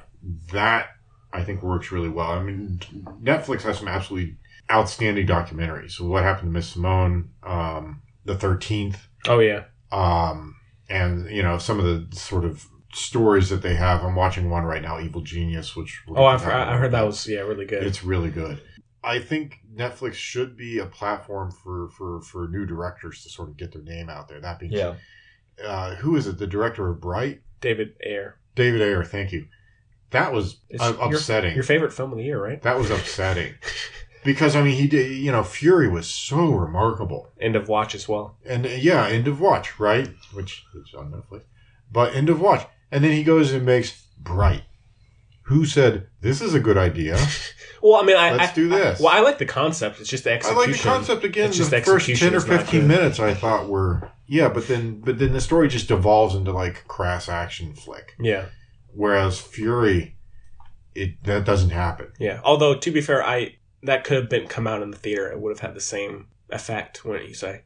Yeah. It's not necessarily Netflix's fault that... No. I don't know that it's Netflix's fault, but where in the chain of command was it decided, let's make the movie this way. Let's give the ability to go with... Why didn't somebody say to him, okay, this first 10, 15 minutes, this is great, but you need to redo the entire last hour, 45 minutes of the film because it's garbage. Yeah.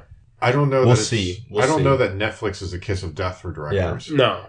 That being said, generally the quality of films being put out on Netflix has been subpar. And so even if a director's film is good and they put it out on Netflix, there is a certain... what is the word I'm looking for? Prejudice or predisposition or... I think that films through Netflix are going to take the role of the made-for-TV films, where there are plenty of good... I'll talk about it on what I've been watching recently, because I've been watching something that originally aired on syndicated television, and it's great. There are plenty of like good movies that came directly to, but the vast majority are just shit. Awful. Terrible. So I think that you might have to wait to the craft of Netflix stuff, but we'll see. I think it could be different. I mean, it is an evolving platform. So yeah, there are. I mean, it's ubiquitous now. I mean, $10 a month. Yeah, I mean, no one has cable because of Netflix. Yeah. I mean, there is some good stuff, but you do have to weed through a lot of crap. Yeah. There's a lot of crap on there. Sounds like all the movies we see in theaters, too. Yeah. That's true. Yeah. There's a lot of shit in theaters. So. Yeah. There's a lot of garbage out there. Summer's coming, guys. Summer's coming. Summer's here. Yeah. I mean, we hit the blockbuster season. Yeah. You know.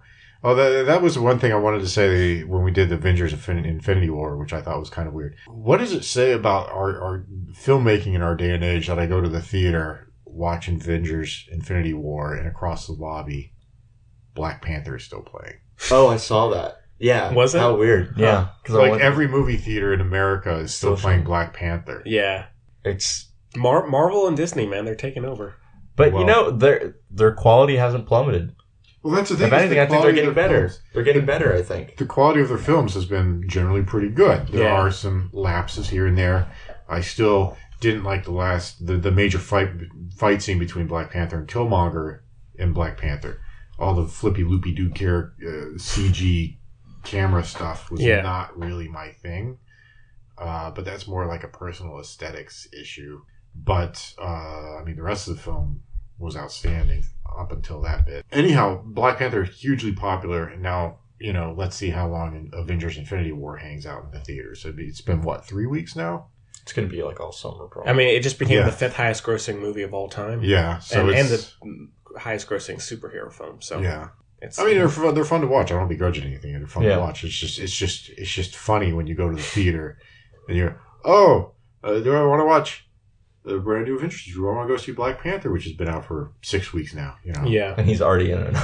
He's already there he is again. Yeah. Hey, it's in a way, I think it's kind of cool, though. Yeah. Oh, yeah. Yeah. I mean, it's kind of fun, but yeah. Well, thanks for the email. All right. I guess we can just do our picks of the week. I guess since y'all have, or at least you have a good few things. Oh, yeah. But the filmbudspodcast@gmail.com, just to reiterate, you can contact us there.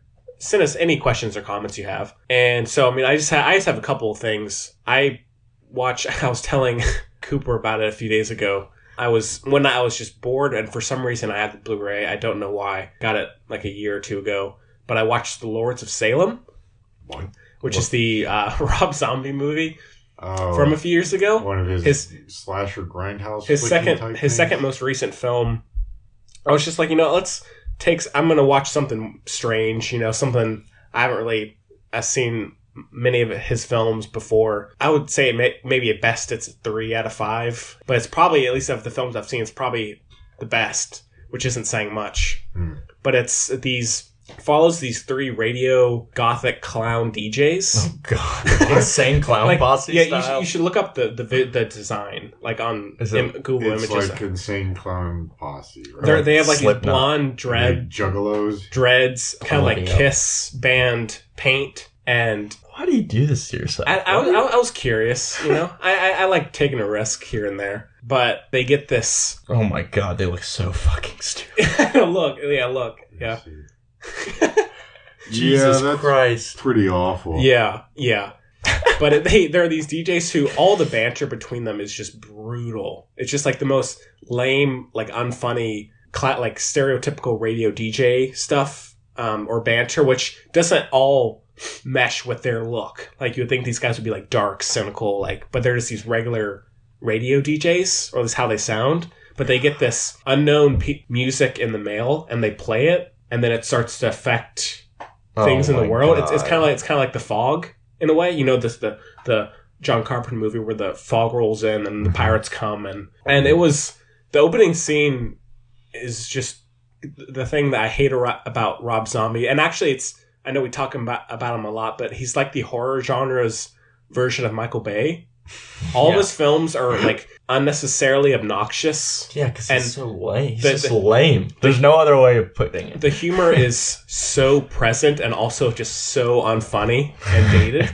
And also with Rob Zombie, you have violence, and then with Michael Bay, you have action. All of his films are just mind-numbing due to their content. And there's a witch being, I won't go into too much detail, but having a baby cut out of her. And then them spitting on it. Come on. Yeah, it's like what we were talking about with what's his name? Gaspar Noé. Yeah, where it's just like, what are you doing, Rob Zombie? Well, why? Rob, why, man? What are you trying to prove? Yeah, take that, Mom and Dad. Yeah, I can make a bad movie. Yeah.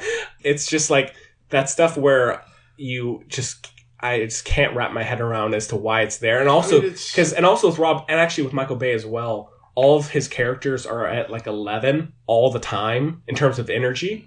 And so they're always screaming, they're always yelling. And Michael Bay, you have all the characters in Transformers who are just like yelling and yelling at each other. And it's just so tiring. Yeah. But I mean, in terms of visually, the film is okay. It's actually probably his best looking movie in terms of cinematography.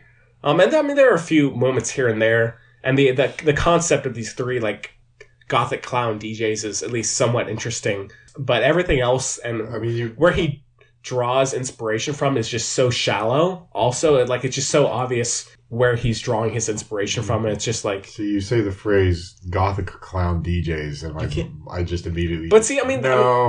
Clearly, I'm not like my mind is blown. Yeah. Oh my question is, why are they putting on all this makeup and all this shit if they're just radio DJs and no one sees them? Right? Nobody sees them anyway, so it's not as though you guys don't realize it. But all three of us right now are wearing face paint. Yeah, we all have dreads. We do this every week.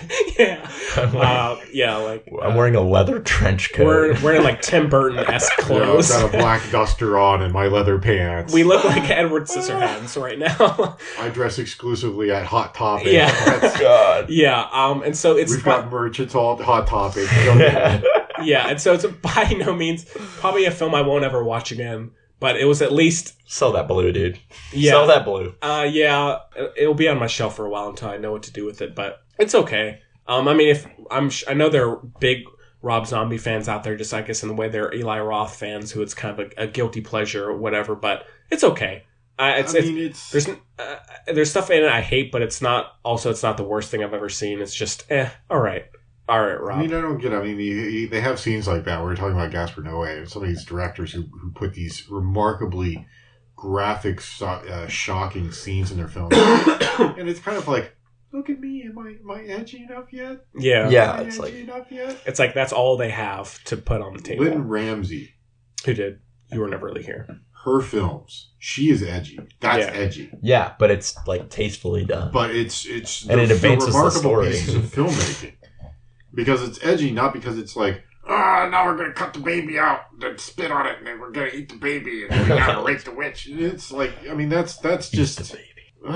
Yeah, and why? And I know that of course on this show, Mother is very divisive, but just the stuff in that, at least that film is attempting to tackle interesting ideas, whereas in something like with Rob Zombie, it's purely just shock factor violence, and it's very goofy. Exploitative, and I mean I guess that's what he's going for. It's supposed to be a throwback to some of his grindhouse stuff. But his films aren't nearly as fun as those early, where it's goofy in a way that it's dated in a way that's charming, whereas in this it's just like, this is just mind-numbing. Yeah. Dumb.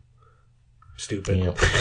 I don't know. Does he have, I guess the big question is, what sort of self-awareness does he have of the schlock that he's making? Because I don't know if there's that much. Yeah, he probably thinks it's sick. Yeah. Like, this is awesome. Yeah, but also in terms of how his characters look, they all the male characters look like him.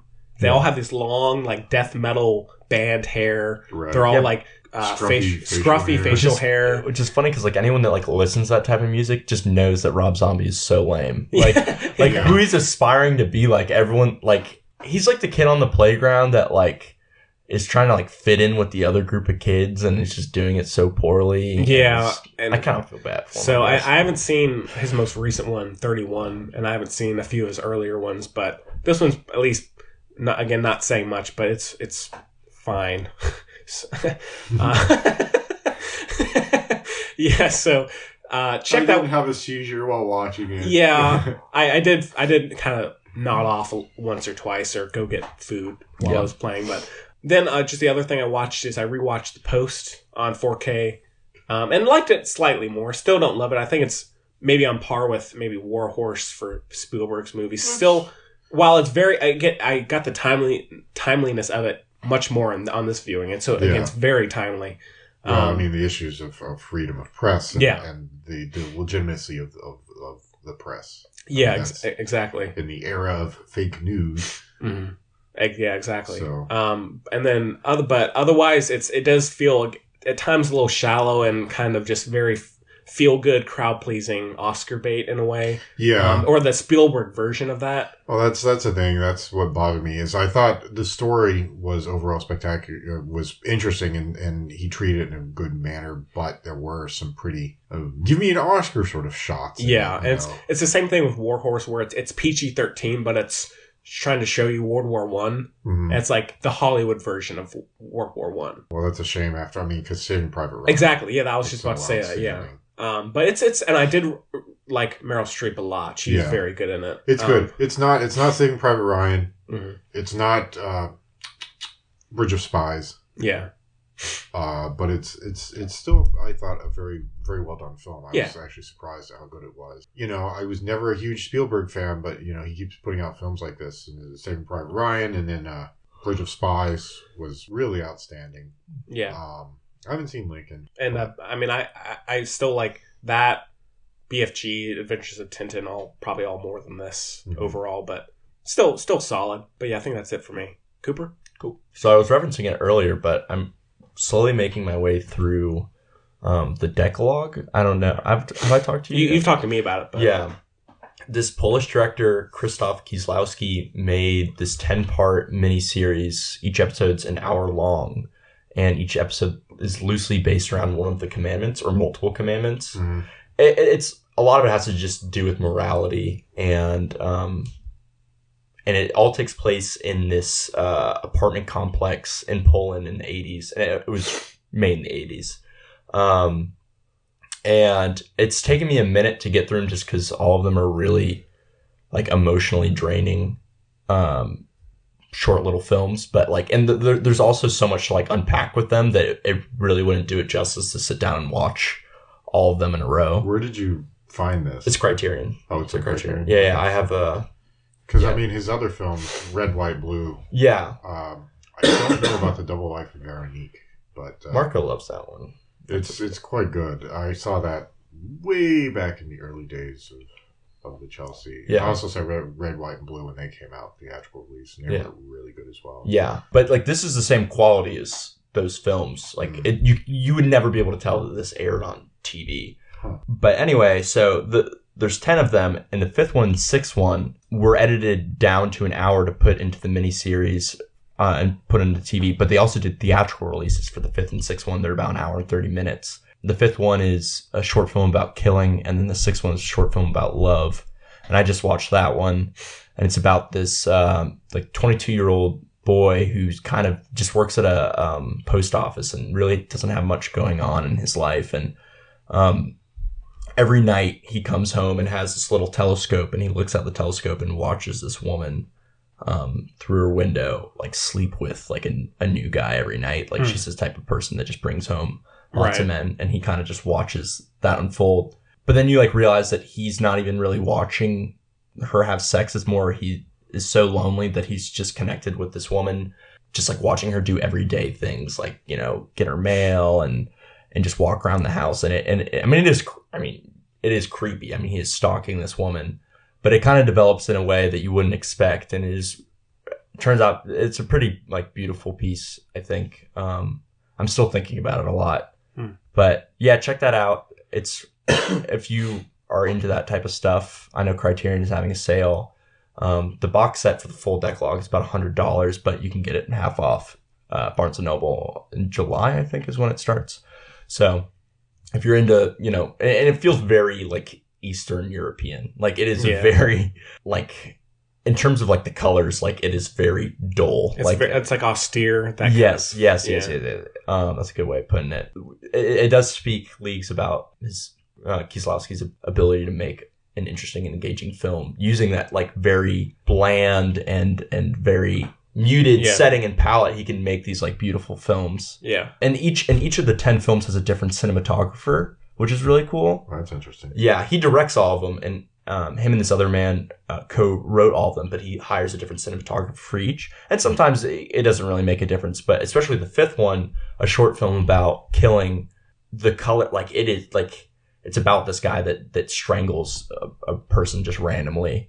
In the whole film, they apply this disgusting putrid yellow filter over it during like just certain scenes, and it's just so nasty looking, but it works really well. It's kind of like the Denis Villeneuve's Enemy. It has this kind of jaundiced yellow. Yeah. It's exactly like that. Like where at first I thought that like the colors were wrong on my TV, but it's or like Natural Born Killers, where it's all these red, blue. Yeah. Well, I'm thinking of Soderbergh and Traffic. Yeah. Oh, yeah, definitely. That's what. But anyway, you guys should definitely check them out. I'd like to. But also, if anyone is listening has Filmstruck, the streaming service, they're all on there. So watch those. The first one is really good. So just start with that, and you can kind of jump around from there. But I recommend starting with Dekalog 1 just because I think it's maybe the most engrossing from the outset. But so I've been watching those, and then. I also watched, I'd never seen his movies before, but I know a lot of people talk about him, but Rainer Werner Fassbinder, I think that's how you pronounce the first two names, but super prolific, like German new wave director. He died really early, like in his late 30s, but made like 30 plus films. And a lot of them, from my understanding, there's probably some duds in there, but there's a lot of like critically acclaimed stuff that he's done. And I watched one called The Merchant of Four Seasons, and it's unlike anything I've ever seen before, just in the way that it's shot and just the way that it tells its story. It's kind of one of those movies that it seems like it's going one way and then just kind of goes a different way. Like halfway through, it just completely changes pace and stuff. So if you're interested in like new wave cinema, definitely check that out. Check him out. But yeah, it's pretty good. I liked it a lot. Watch that one. Yeah, I would like to. Braden? Really, the only new thing I've been watching is Evil Genius. Sort of one of those multi-part true crime stories. Like the Netflix binge. On Netflix, yeah. Yeah. So oddly enough, there's only 4 episodes to it. So it's relatively short. I've already watched 2 of them. I watched 2 of them last night. But it's the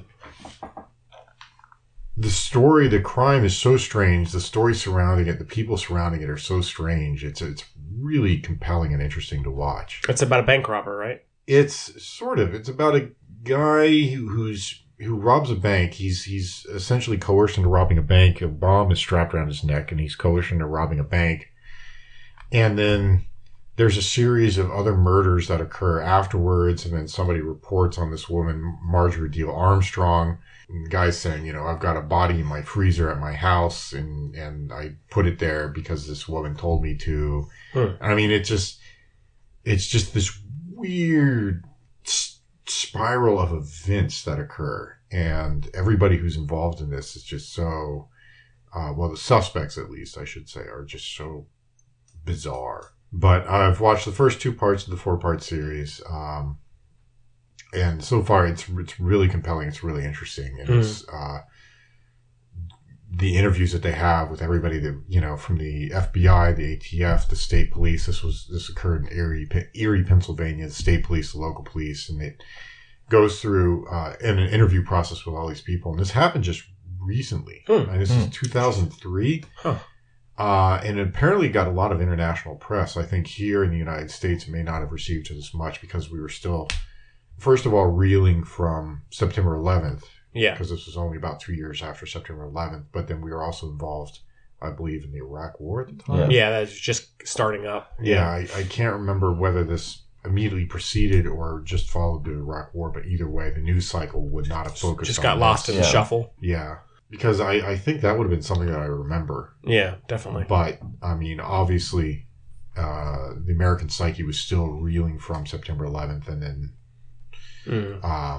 the Iraq War was just moving into, either the case for that was being built or it had just started prosecution of that war. And so, Americans had a few other things on their mind. Yeah. This crime, apparently, they had news clips from places in Europe. They had a news clip from Japanese television about this. Whoa. Just because it was such a strange thing. I mean, it sounds like a made-up story. It's not just the fact that this guy had this bomb strapped to his chest, locked to him with a collar. Saw style. I mean, it's like some shit you'd see. Yeah. Or it's almost like in The Hurt Locker. That scene in The Hurt Locker where the guy near the end. Or they've strapped this guy to, well, you hear about that in various places Iraq, I know that was going on for a while. Yeah, I think definitely. Afghanistan, they had issues like that where people would be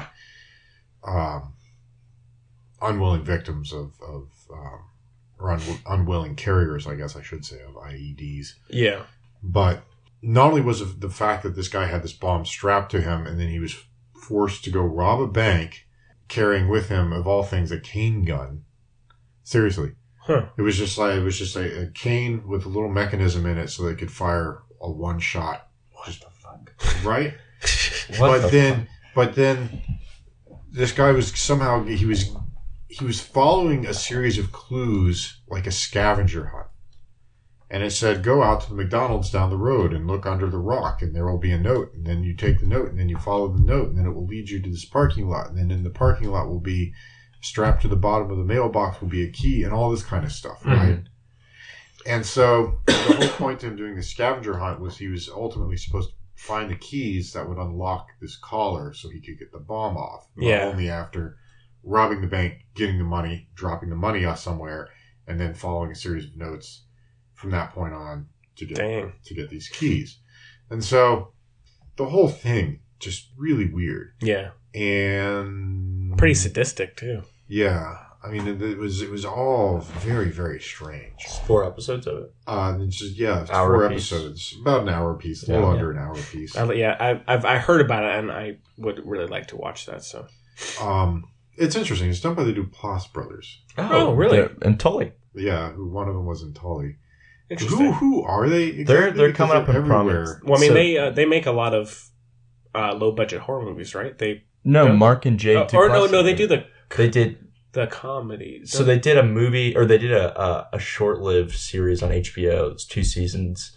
They're just on NPR the other day. So, a short-lived series called Togetherness, where they co-wrote and directed it. And then Mark Duplass was in the league. And then I'm trying to think. Jay Duplass is now starring in a show right now. I'm not sure what show it is. He might be in this. I don't know. Or might be affiliated. Well, no, they executive produce. They did the Creep movies. They also did Wild Wild Country, that Netflix movie about the Indian cult, and then I've been kind of wanting to watch that as well. That sounds peculiar. And they executive produced the Skeleton Twins, that comedy with Kristen Wiig, and I quite like the Skeleton Twins. They produce almost like Blumhouse Productions. They do kind of like a lot of these low budget genre films, and this apparently, which is cool. So, there you go. Yeah, but that's on Netflix now. If you want to see it, I'm trying to think if there was anything else, because I guess we had 2 weeks of stuff, but I haven't really been watching much. Yeah, I haven't been watching much. I'm just upset that 2 of my favorite shows, Ash vs. Evil Dead and The Expanse, have both been canceled. 3 seasons. And they're both dead.